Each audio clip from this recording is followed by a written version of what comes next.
rights issue, and it concerns all humanity and all our civilization. And what I do think that Ambassador Rahman was, and perhaps he should say, is that reciprocity is the fundamental concept.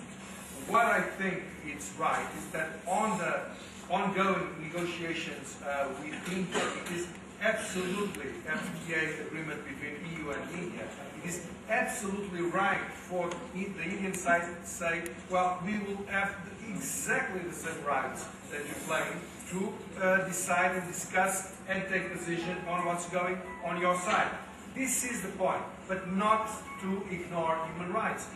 This would be out of what I consider to be fundamental, which is the Charter of Democracy of SAARC. SAARC is a charter of democracy. It's not like any other country. No, you have as much right to defend it as anybody else in this world. India has more traditions in terms of democracy than most, and a lot, as it was said here, a lot of the European countries. So this can never be forgotten.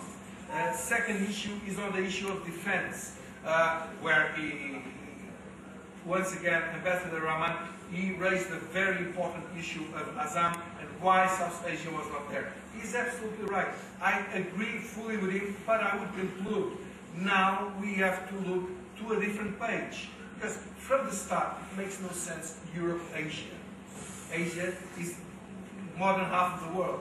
I mean, Europe, even comparing Europe with South Asia, as it was stressed, South Asia has 3 times more people than the European Union. So, I mean, let's be reasonable. It makes no sense to have this dialogue with the full of Asia.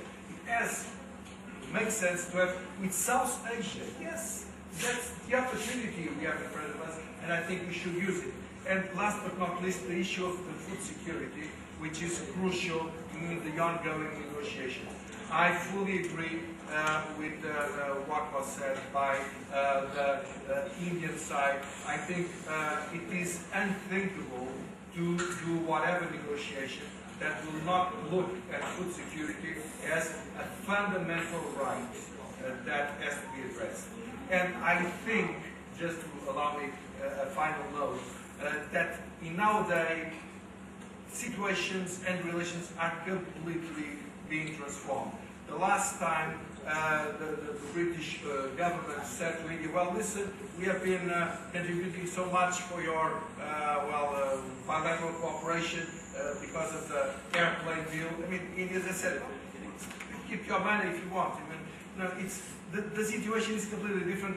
For China, for instance, has much deeper pockets than the European Union right now. So this is not anymore a game of bringing money. No, it is a game of cooperation between equals. Of course, different from many respects, and historically and so forth, but equal in rights and in terms, and in the belief in fundamental values.